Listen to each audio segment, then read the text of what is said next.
Hi everybody, do you want the same parts on your car that I used on Cruise Missile? Don't forget to check out davescustomparts.com.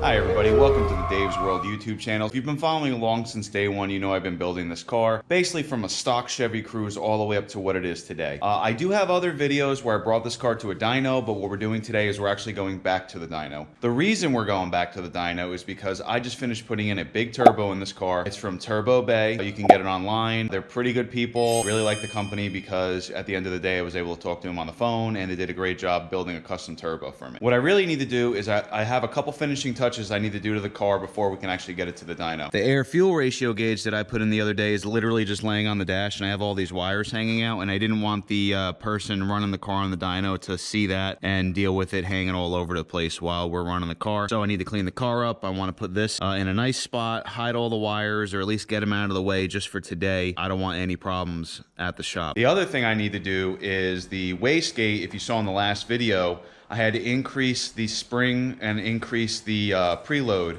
on the wastegate actuator. So what I want to do today is actually add more preload, because even though the car's air fuel ratio was a little bit better, the boost numbers I was seeing weren't high enough, at least in my opinion. I know other guys are getting higher boost numbers, and I really wanted to push this turbo as much as I can while it's on the dyno. So what we need to do is I want to adjust my preload a little bit tighter. I'm also going to take the car on a road test in this video. We're going to get the car over to the dyno, see what kind of power it makes.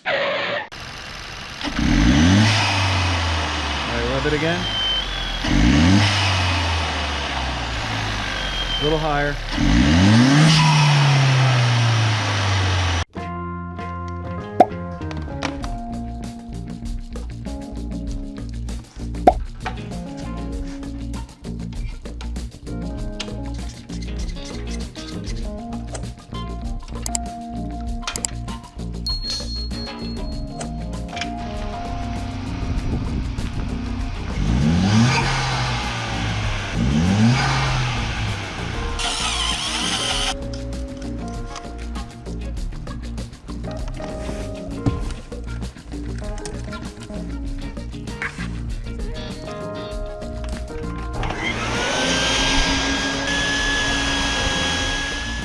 Okay, so the gauge is in place. This is just temporary.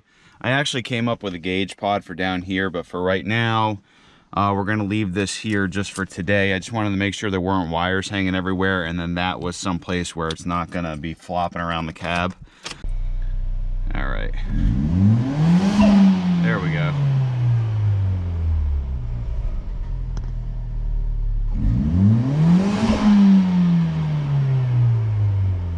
Good, gauges are both working. Blow-off valve is working. Wastegate actuator is working. Cool, okay. So the car's running pretty lean. Basically, first and second gear, the car runs on the money. When I hit third, fourth, and fifth, it gets very lean. I haven't been able to get a tune file for the car, so what I'm gonna do is run to an auto parts store and pick up some octane booster. A friend of mine holds the world record Chevy Cruze, or a world record Chevy Cruze, and he recommended some octane booster. He's thinking maybe that might help the air fuel ratio get pretty rich, so I'm gonna try doing that. So we're headed over there now.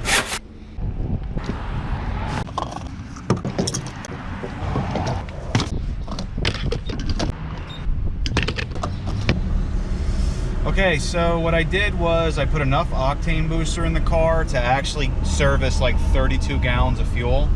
And then I only put 2 gallons in the tank, so I should have a total of like 4 gallons. I just went wide open throttle and it literally made the car go from 14 to 1 air fuel ratio down to like an 11 to 1, so it worked. So I'm happy bringing this thing to the dyno today. So I'll turn the camera back on when I get there.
Okay, so I was figuring out a way to close out this video, and I figured since I'm working late tonight and I do my live streams this way, that it would be fun to end the video like this. I wanted to go over like 2 or 3 little things. I just want to remind everybody that this car was actually having a problem. I kept hitting a boost wall.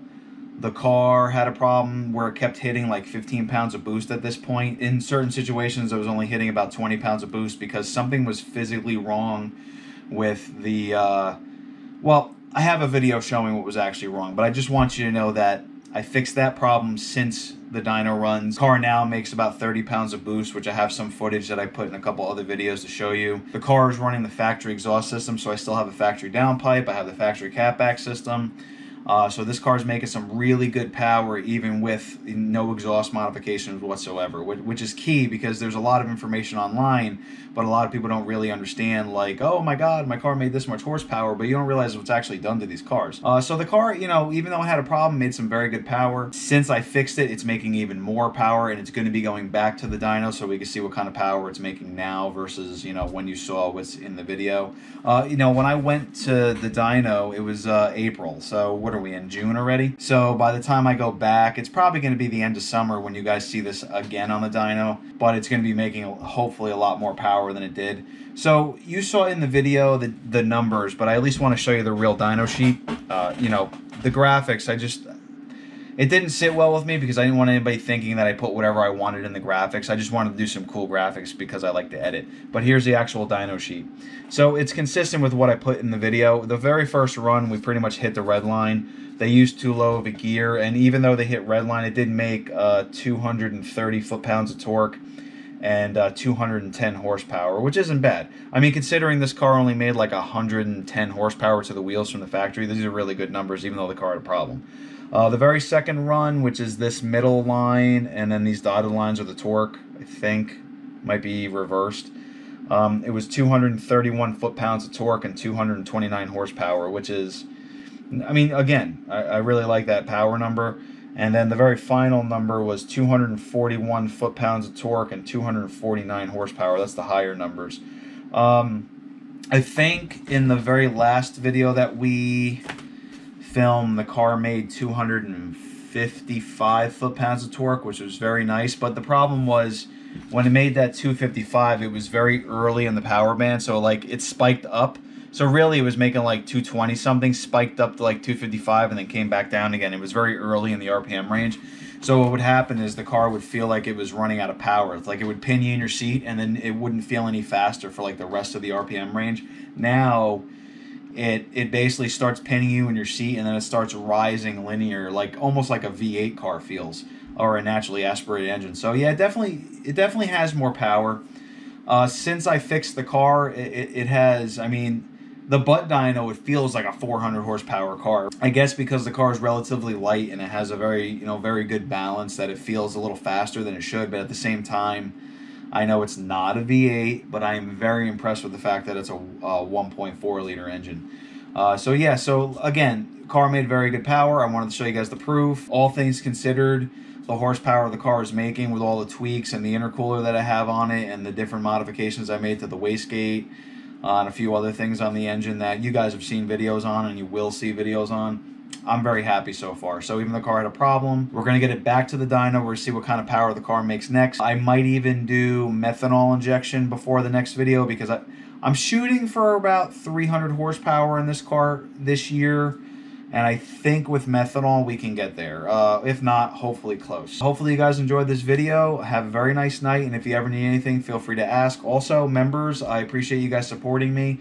If you want to be part of the membership, basically you have to sign in on a computer and you can just join the membership through a computer. Just go to my YouTube channel and you can find the join location there. I also started a Discord server, so if you go to basically just go to the description of every single video. Any parts that I use, any tools I use, any information you need that you don't want to dig in the video, you want to be part of the membership, there's links in there. There's links to my website for all the parts I have.